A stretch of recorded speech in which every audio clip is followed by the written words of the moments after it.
Illustration 11 जो तुम्हारा है वो सेम लाइक इलस्ट्रेशन 8 है, ठीक है।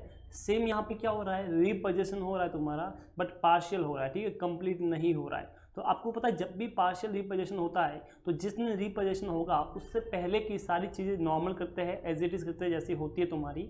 बट जिस दिन तुम रिपोजीशन कर रहे हो उस दिन को तुम क्या करते हो, कंपेरिजन करते हो दो चीज़ों का, कि जो हायर परचेजर है उसके हिसाब से असेट का वैल्यू कितना है, और जो हायर वेंडर देने के लिए डिसाइड हुआ है, जो एक्सचेंज करने जो ले रहा है उसका वैल्यू कितना वो डिसाइड कर रहा है, वो वाली चीज़ है, बराबर है। तो ये हमने सीखा था। तो यहाँ पे देखिए x transport limited purchase from Delhi Motors 3 tempos. तो यहाँ पे 3 टेम्पोस जो है वो परचेज कर रहा है, कौन कर रहा है, एक्स ट्रांसपोर्ट लिमिटेड कर रहा है from Delhi motors. 50,000 each on the hire purchase system on 1 Jan 2011। 50,000 एक का है। Payment was to be made 30,000 down payment, okay.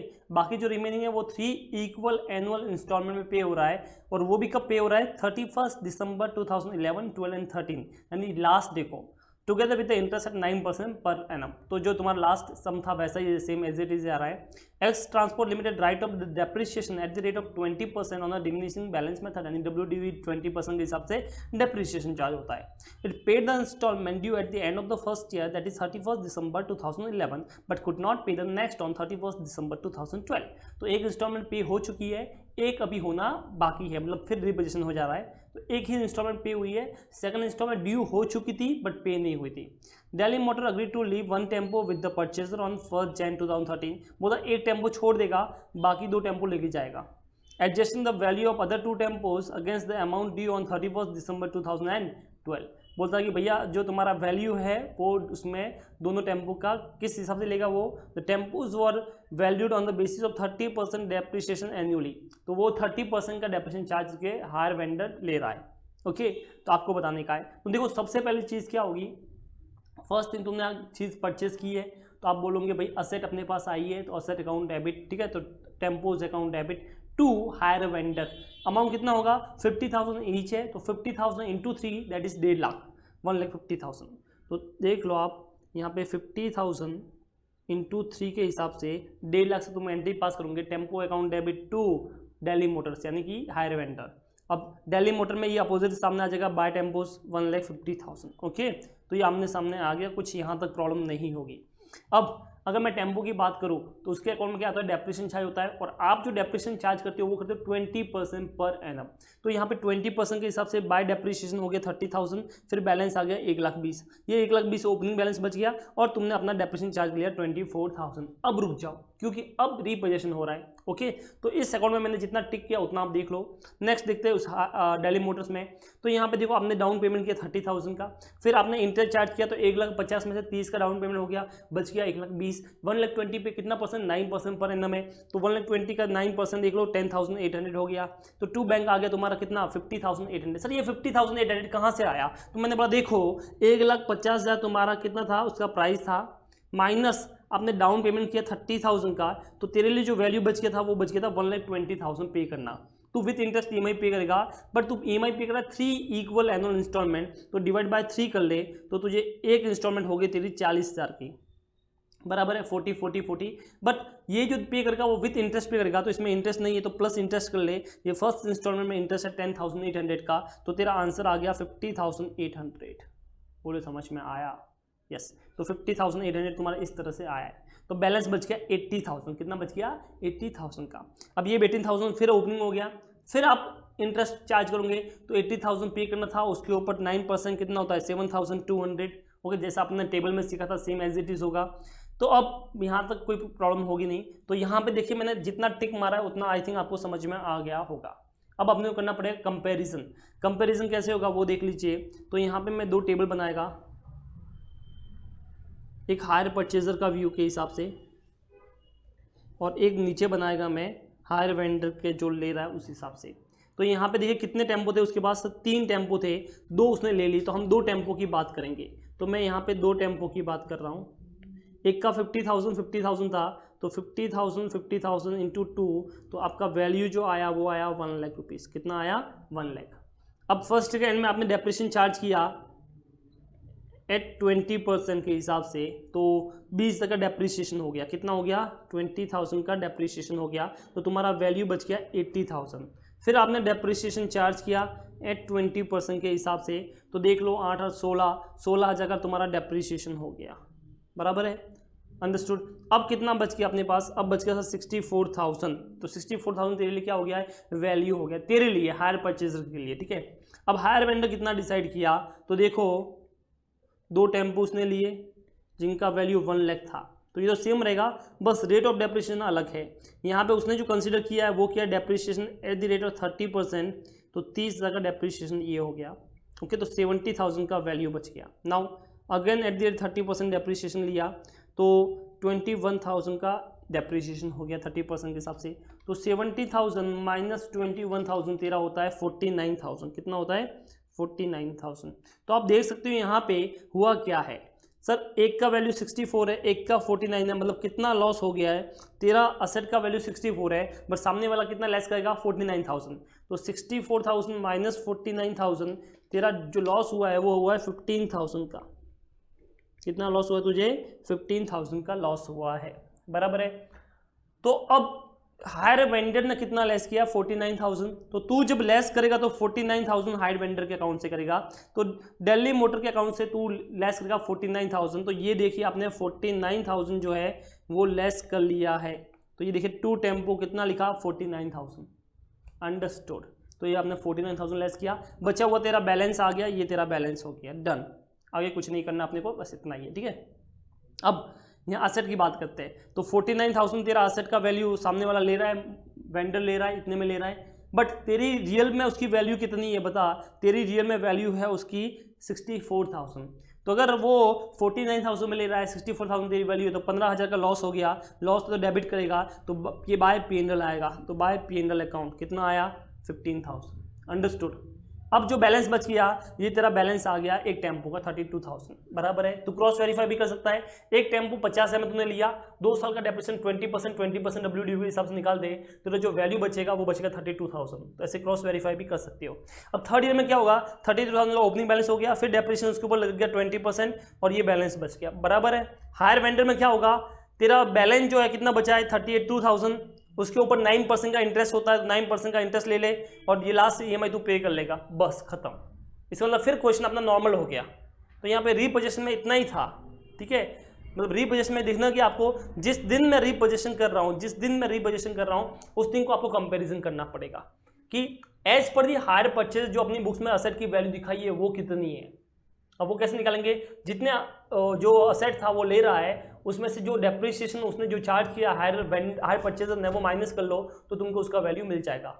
अब हायर वेंडर ने कितना वैल्यू लेना कंसिडर किया है, तो जितना वैल्यू था पहले स्टार्टिंग में उसमें से माइनस करो। हायर वेंडर या तो दे रखा होगा इतने में ले रहा है तो बात खत्म होगी, नहीं दे रखा है तो वे ऑफ कैलकुलेशन दे रखा होगा, जैसे यहाँ पे बोला 30% डेप्रिसिएशन चार्ज करेगा, तो माइनस 30% कर लो तो तुमको फर्स्ट से तुम्हारा आंसर मिल जाएगा।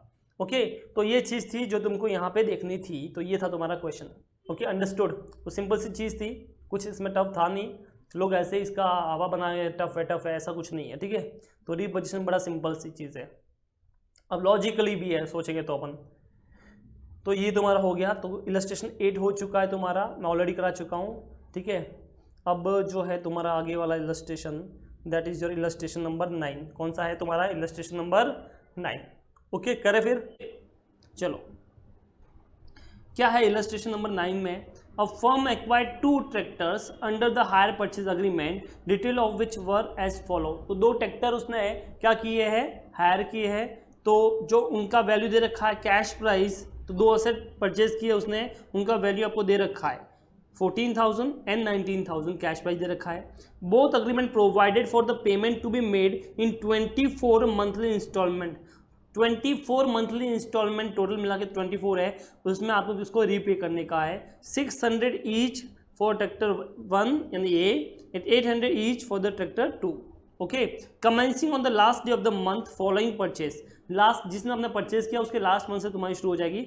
All instalment being paid on due dates, जो भी तुम्हारी इंस्टॉलमेंट थी वो अपने ड्यू डेट पे करने की अपने को, ठीक है, पेड कर ली। लेकिन ऑन 30 जून 2012, कभी 30 जून 2012 को tractor B was completely destroyed by the fire. आपका जो आग लग गई और जो ट्रैक्टर नंबर बी था वो कंप्लीट क्या हो गया, डिस्ट्रॉयड हो गया, खत्म हो गया। In full settlement on 10 July 2012, and insurance company paid 15,000, 15,000 रुपये किसने पे किए? इंश्योरेंस कंपनी ने पे किए अंडर द कंप्रेहेंसिव पॉलिसीज, ठीक है, तो आपको उसका 15,000 मिला है। Any balance on the hire purchase companies account in respect of this transaction has was to be written off, मतलब जो भी बैलेंस है वो तुम राइट ऑफ कर लेना, अभी कोई अपने को हायर परचेज को पेमेंट नहीं करने का है। The firm prepaid account annually on 31 दिसंबर, आपको जो ईयर एंड होता है वो होता है 31 दिसंबर को, and provided depreciation on the tractor on SLM straight line basis at the rate of 20% per annum, rounded up to the nearest 10 rupees, ठीक है, आप राउंड अप कर लेना। A portion as from the pay date of the purchase and up to the date of disposal, you are required to record this transaction in the following account carrying down the balance on 31st December 2011 and 31st December 2012, tractor on hire purchase, provision for depreciation on tractor and disposal of tractor. तो यहाँ पे देखिए आपको दिख रहा है provision, क्या दिख रहा है? Provision for depreciation. तो हमने कैश फ्लो में भी पढ़ा था, आपको याद होगा कि प्रोविजन जब आते हैं तब क्या होता है, असेट जो है ना हिस्टोरिकल कॉस्ट पे दिखती है, जिस टाइम पे मैं सेल करेगा या असेट जब मिल जाएगी ना उस टाइम पे मैं उसका डेप्रिसिएशन असेट के अकाउंट में लिखता है। याद आया कुछ? हमने ऑलरेडी कैश फ्लो स्टेटमेंट में ये चीज़ पढ़ी है, बात की है हम उसके बारे में, वो हो गया। तो आई थिंक जो असेट का अकाउंट है और प्रोविजन फॉर डेप्रिसिएशन वो तो ठीक है, उसमें कुछ इतना डाउट होगा नहीं। प्रॉब्लम किसमें होगी कि यहाँ पे एक और अकाउंट दे रखा है, that is called disposal of tractor account. तो यहाँ पे डिस्पोजल अकाउंट भी बनाने का है। तो अब डिस्पोजल अकाउंट में होता क्या है कि आपकी जो भी असेट का तुम प्रॉफिट लॉस जो भी देखोगे सब तुमको कहाँ पे देखने का है? डिस्पोजल अकाउंट में। तो मैं अभी क्वेश्चन में समझाएगा, पहले हम नॉर्मल वे से चलते हैं, जब तक ये डेस्ट्रॉय बाय फायर नहीं होता तो उससे पहले की सिचुएशन क्या है उसके बाद अपन पढ़ेंगे। तो यहाँ पे दो है अपने पास असेट है, तो मैं दो कॉलम बना देगा ताकि करने में क्या रहेगा, ईजी रहेगा। ओके, तो सबसे पहले अपने को ट्रैक्टर अकाउंट बनाने का है। तो यहाँ पे देखो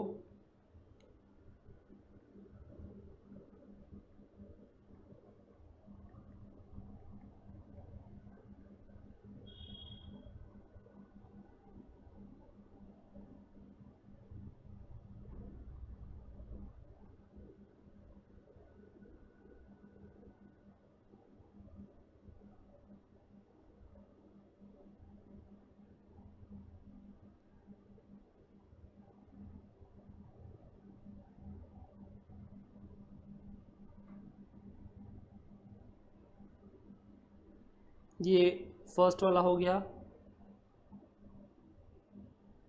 और ये तुम्हारा सेकंड वाला हो गया, ठीक है जी। तो ये सपोज करो ए हो गया और ये वाला तुम्हारा बी हो गया। नाउ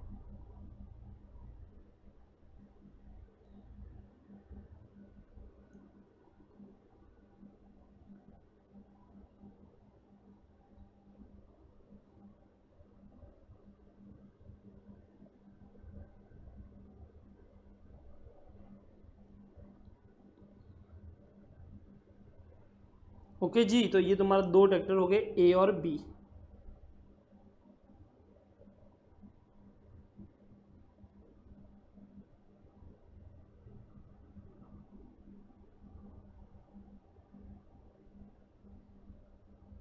चलिए, तो ये आपने किया है। सबसे पहले परचेज की एंट्री होती है, तो आपने उनको परचेज किया है, ठीक है।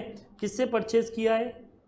नाम आई थिंक दे नहीं रखा है, कोई बात नहीं, नाम नहीं दे रखा है तो दे रखा है HP एंड कंपनी, ठीक है। नहीं दे रखा मतलब हायर परचेजिंग कंपनी, कुछ नहीं देखा तो अपन वो कंसिडर करेंगे। तो यहाँ पे हो गया हायर परचेजिंग कंपनी जो भी तुम्हारा रहेगा। Okay,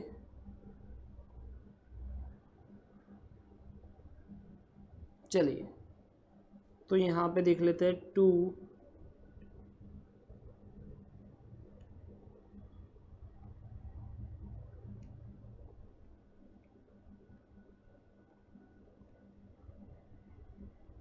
higher vendor account 14,000 and 19,000।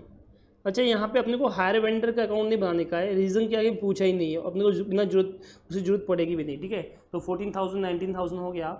Now ये कब लिया है? 1 अप्रैल को लिया और 1 अक्टूबर को लिया है। तो ये चीज़ याद रखना कि ये कब लिया है, ये लिया है 1 अप्रैल को और ये लिया है 1 अक्टूबर को। तो ये चीज़ आप याद रखना कि कब लिया है, ठीक है, क्योंकि इसके ऊपर अपने को डेप्रिसिएशन भी चार्ज करने का रहता है। अब आपको तो पता है, जब मैं यहाँ पे कौन सा अकाउंट बना रहा हूँ, प्रोविजन अकाउंट बना रहा हूँ, तो यहाँ पे तो मैं लिखेगा नहीं डेप्रिसिएशन, मैं कहाँ पे लिखेगा, अलग से बनाएगा प्रोविजन फॉर डेप्रिसिएशन, उधर लिखेगा। तो मैं यहाँ पे अलग से नीचे बना देता हूँ provision for depreciation account. Okay, क्या बना देता हूँ, प्रोविजन फॉर डेप्रिसिएशन अकाउंट भी यहाँ पे अपन बना लेते हैं।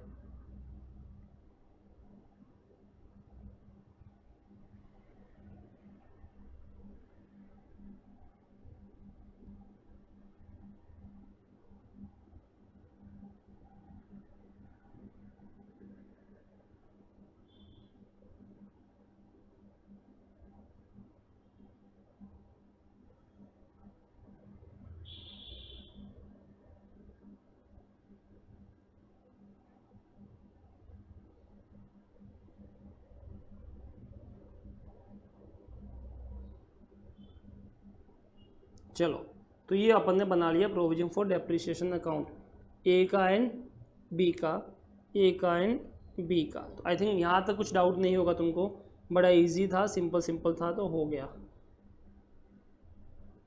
अब इनके ऊपर डेप्रिसिएशन चार्ज करना है। याद करो, प्रोविजन फॉर डेप्रिसिएशन में डेप्रिसिएशन कैसे चार्ज होता है, तो सर नॉर्मल डेप्रिसिएशन होता है P&L अकाउंट डेबिट, क्या होता है, P&L account debit to depreciation, और यहाँ पे होगा P&L account debit to provision for depreciation.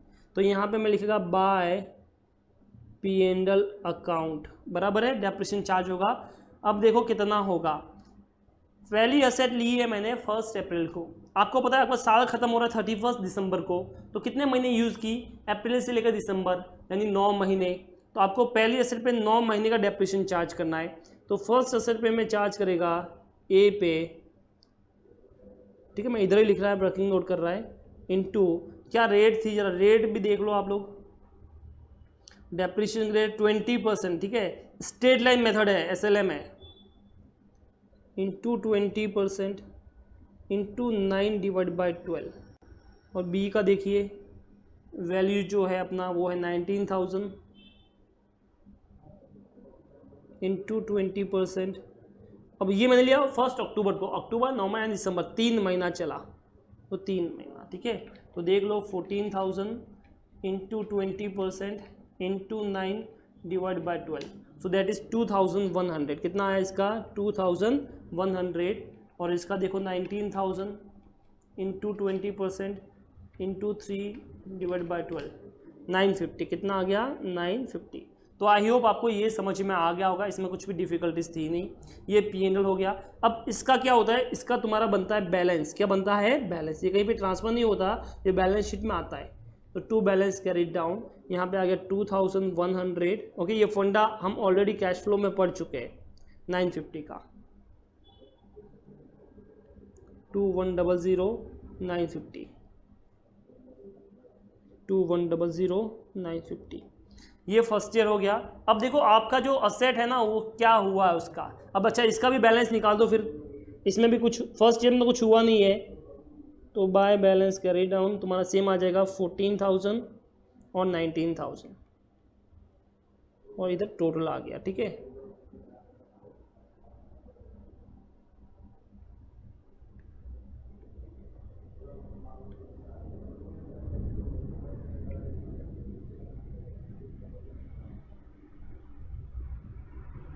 $14,000 $19,000 $14,000 $19,000।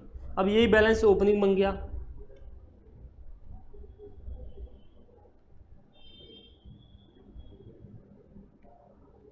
ये फर्स्ट डे हो गया, बराबर है। अब सुनो क्या हुआ, ये 2000 हमने बात की है पहली, जिसने हमने परचेज किया था। परचेज कब किया था मैंने, 11 को, तो ये 31 दिसंबर 2011 की बात है। अब 1 जनवरी 2012 को वापस ओपनिंग बैलेंस हो गया। अब सुनो क्या हुआ, 30 जून 2012 को, 30 जून 2012 को तुम्हारा एक असेट जो बी वाला था ना, वो बेटा हो गया खत्म, ठीक है, मतलब जल गया। जल गया तो आपने कितना महीने यूज़ किया वो बताइए सर, जैन टू जून, बराबर है, मतलब नेक्स्ट के बाद इस साल कितना यूज़ किया आपने, 30 जून को गया तो आपने जैन टू जून उसको यूज़ किया, तो उतने महीने का डेप्रिसिएशन भी तो लेगा, तो चलो उसके ऊपर उतने महीने का डेप्रिसिएशन लगा दो। तो बाय P&L अकाउंट, ठीक है, कितने महीने का बताओ। सबसे पहले मैं बात कर रहा है किसकी, बी की। तो बी का जो असेट का तुम्हारा वैल्यू है वो है 19,000, 19,000 इंटू 20% इंटू 6 डिवाइड बाई 12। तो 19,000 इंटू 20% इंटू 6 डिवाइड बाई 12, 1900। कितना आ गया तुम्हारा? 1900। ओके, ये कौन सी डेट है तुम्हारी? सर ये डेट है अपनी 30 जून। कौन सी डेट है? 30 जून 2012। अंडरस्टूड। अब जो दूसरा बच गया है उससे तो कुछ प्रॉब्लम है ही नहीं, तो एंड तक गया। तो बेटा अगर वो एंड तक गया तो उसके ऊपर डेप्रिसिएशन भी पूरे साल का लगेगा। तो ए पे तो देख लो पूरे साल का डेप्रिसिएशन आएगा। तो उसका जो वैल्यू था वो था कितना था, तुम देख लो 14,000। तो 14,000 इंटू 20% पूरे साल का, तो 14,000 इंटू 20% कितना होता है? 2,800 बराबर है। तो ये तुम्हारा पूरे साल का आ गया। बोलिए समझ में आया ये वाला? Okay done. तो बस अब क्या ये यहाँ पे ख़त्म हो गया। अब ये तो आपने डेप्रिसिएशन चार्ज कर लिया, यहाँ पे कुछ इशू था नहीं तुमको। अब मैंने बोला था कि ये प्रोविजन फॉर डेप्रिसिएशन कब राइट ऑफ होता है? जब आपकी असेट सेल होती है, डिस्पोजल होती है, कुछ भी जाती है तब। तो यहाँ पे अपनी डिस्पोजल हो गई, तो मुझे यहाँ पे लिखना पड़ेगा 2। क्या लिखना पड़ेगा? 2। ये तुम्हारा डिस्पोजल हुआ है, सेल कर दिया है। तो मैं नॉर्मली तो लिखता ट्रैक्टर अकाउंट, ये नॉर्मल लिखता, लेकिन यहाँ पे ऑब्वियसली मैं डिस्पोजल अकाउंट बना रहा हूँ अलग से। इन दैट केस मुझे डिस्पोजल अकाउंट लिखना पड़ेगा। तो मैं यहाँ पे लिखूंगा 2 डिस्पोजल ऑफ असेट, ठीक है, ऑन ट्रक। नाम सेम लिखना, ओके। तो आपको लीजिए सेम बना दिया, डिस्पोजल ऑफ ट्रैक्टर्स। तो आपको सेम वर्ड यूज करने का है, डिस्पोजल्स। माफ करना पेन चल नहीं रहा है। Disposal of tractors. अच्छा दोनों को करूंगा क्या? नहीं, दोनों को नहीं। जो चला गया उसको, चला कौन गया है? बी चला गया है, तो बी का ट्रांसफर कर लो जी। तो बी का ट्रांसफर कर लिया, ठीक है। अच्छा ये ओपनिंग बैलेंस भी आएगा? यस सर, ओपनिंग बैलेंस रह गया था। तो मैं यहाँ पे देखो ओपनिंग बैलेंस लिख देता हूँ, बाय बैलेंस ब्रॉट डाउन 2,100 और 950, ठीक है। ये ओपनिंग बैलेंस भी आ गया। तो टोटल देख लो तुम्हारा कितना होता है,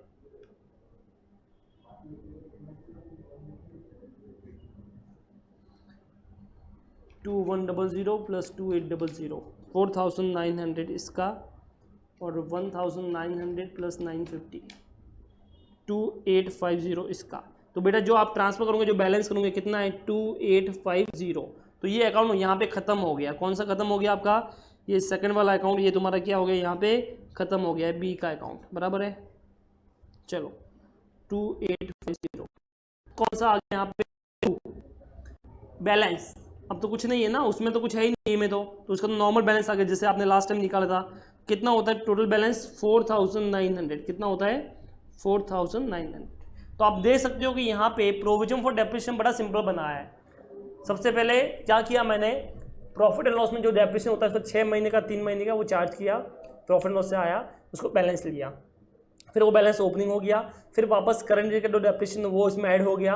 पर बी तो ऑब्वियसली चला गया है, तो हमने उतना कितना 6 महीने का उसमें ऐड कर लिया, और वो कहाँ पे डाल दिया? डिस्पोजल ऑफ ट्रैक्टर्स अकाउंट में। क्यों डाला सर? क्योंकि यहाँ पे वो डिस्ट्रॉयड बाय फायर हो गया।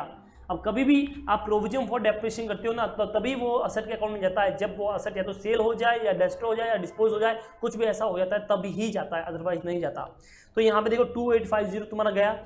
यहाँ पे मैं 2 असेट लिखता, लेकिन अगर डिस्पोजल अकाउंट नहीं बोला होता तो, अगर बोला है तो आपको अभी हर जगह पे क्या लिखना पड़ेगा? Disposal account. सारा हर चीज कहाँ पे ट्रांसफर करनी है? डिस्पोजल अकाउंट में। ओके, तो ये यहाँ पे खत्म होगी बात, डन। अब यहाँ पे देखिए, यहाँ पे आपका जो फर्स्ट वाला असेट है वो तो सेम है ना, उसमें कुछ प्रॉब्लम है ही नहीं। तो बेटा ये यू का यू बैलेंस बन जाएगा, बाय बैलेंस, बराबर है। ये तुम्हारा सेम क्या आ जाएगा? बैलेंस आ जाएगा। लेकिन थोड़ा नीचे लिखता हूँ, ये तुम्हारा सेम बैलेंस आ जाएगा 14,000। लेकिन बी वाला था वो तो गया ना अभी, तो गया तो अभी क्या लिखूंगे? बाय क्या लिखूंगे? Disposal account. मैंने हर चीज के लिए अभी डिस्पोजल ऑफ ट्रैक्टर्स 19,000 बस। और इधर ये खत्म हो गया, ये 14,000 19,000।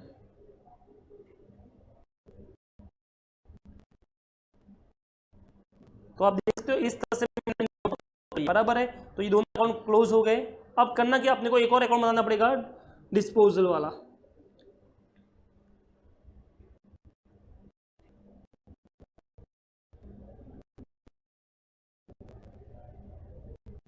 अब वो कैसे बनेगा, उसमें तो एक ही है अब ना, अपने एक ही एसेट गई तो एक ही कॉलम बनाएंगे, ज़्यादा कुछ करने का काम नहीं है, सिंपल सा कॉलम बनेगा। देखो एंट्री सब इधर ट्रांसफर करो, क्या क्या किया आपने, सबसे पहले असेट की है disposal on tractors account debit to tractor on hire purchase, बराबर है। तो यहाँ पे आ गया टू असेट अकाउंट यानी ट्रैक्टर, कितना था तुम्हारा वैल्यू सर 19,000, 19,000, तो ये 19,000 रुपये आ गया। अब देखो आपने इसको कुछ यूज़ किया तो उसका डेप्रिसिएशन भी होगा, तो ये प्रोविजन इसका इधर आ गया, तो बाय प्रोविजन फॉर डेप्रिसिएशन, देखो कितना है प्रोविजन फॉर डेप्रिसिएशन इसका जो आपने ट्रांसफर किया, देखिए 2850, कितना है 2850, तो ये 2850 आ गया, कितना आ गया 2850। तो आई थिंक यहाँ तक आपको कुछ डाउट नहीं होगा, ये एकदम सिंपल सिंपल सिंपल था। डन। चलो अब क्या हुआ है आगे, आगे देखो, आगे आगे, हाँ जी, कितना पैसा आपको उसका मिला है 15,000 रुपये फ्रॉम इंश्योरेंस कंपनी। तो आपको इंश्योरेंस कंपनी से पैसा मिला है तो आप इसी में लिखोगे बाय कैश या बैंक, इंश्योरेंस कंपनी कितना 15,000 रुपया। तो बचा हुआ तुम्हारा प्रॉफिट या लॉस, प्रॉफिट जो 19,000 का वैल्यू था तुम्हारे लिए, बट उसके ऊपर अभी तक का डेप्रिसिएशन कितना होता है 2850 होता है, तो तुम्हारे लिए उसका वैल्यू होता है 16,150। तुमने एक असेट लिया 19,000 में, उसको आपने यूज़ किया, उसका अभी तक का डेप्रिसिएशन होता है 2850, तो तुम्हारे लिए उसका वैल्यू होता है माइनस किया तो 16,150।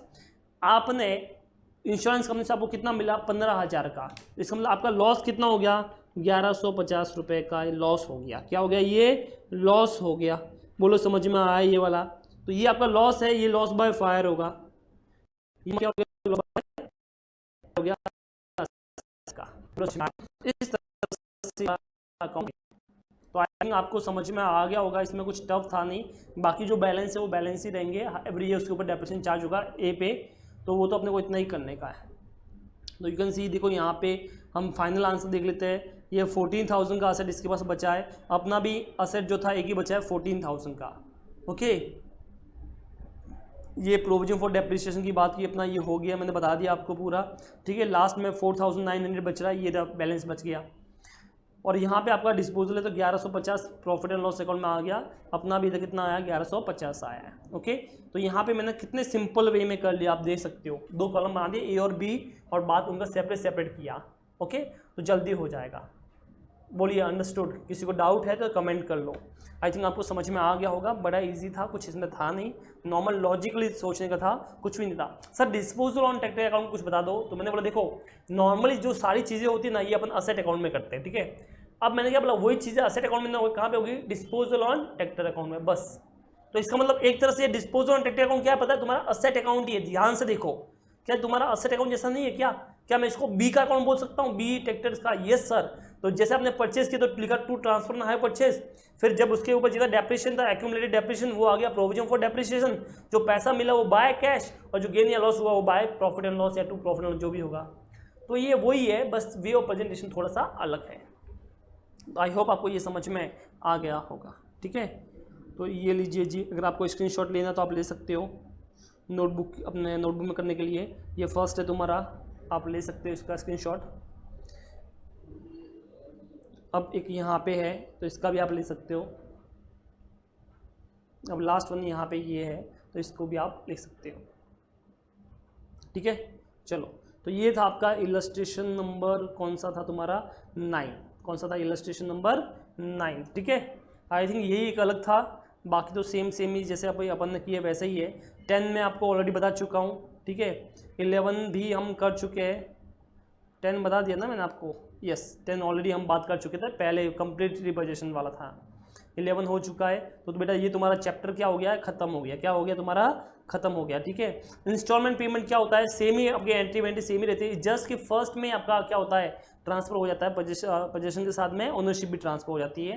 तो ये थियरी वाला पार्ट आप देख लेना, और यहाँ पे डिफरेंस दे रखा आप पढ़ लेना, जस्ट गो थ्रू कर लेना। ओके, आप एग्जाम में आया भी थियरी में तो आप आराम से ले सकते हो अपने माइंड से। और क्वेश्चन नंबर 1, 2 आपका होमवर्क था, 3 वाला भी अभी आपका होमवर्क हो गया है, दैट्स ऑल्सो रिपोजिशन वाला पार्ट, तो हम ये ऑलरेडी ऐसा कर चुके हैं, ठीक है, सेम एज इट इज़ है। तो बेटा ये तुम्हारा चैप्टर जो है ना हायर परचेज वो पूरा हो गया है ख़त्म। क्या हो गया? पूरा क्या हो गया है? ख़त्म हो गया, ठीक है। तो आप सारे क्वेश्चन अपनी नोटबुक में कर लीजिए और कुछ भी डाउट है तो बताइए। चलो अब इसको एक बार समराइज करते हैं, हमने क्या क्या देखा। सबसे पहले अपन ने दिखा कि कैसे आप इंटरेस्ट निकालेंगे अलग अलग इंस्टॉलमेंट में। तो अपने वो सिस्टम देखा था कि opening cash price minus down payment, तो ये तुम्हारा बैलेंस कैश प्राइस बच गया। अब इसमें ऐड करना इंटरेस्ट, लेस करना ईएमआई, ऐड करना इंटरेस्ट, लेस करना ईएमआई, तो इस हिसाब से आ जाएगा। कभी कभी क्या होगा आपको इंटरेस्ट जो है रेट दे रखा नहीं होगा, ठीक है, कभी कभी दे रखा होगा, नहीं दे रखा तो आपको आईआरआर वाला निकालना पड़ेगा, इम्प्लिसिट रेट ऑफ रिटर्न आपको पता है वैसे ही, तो ट्रायल एंड एरर मेथड से निकालो। अब कभी कभी आपको दे रखा होगा कि भैया कि यहाँ पे कैश प्राइस दे रखा नहीं होगा तो रिवर्स चलना पड़ेगा।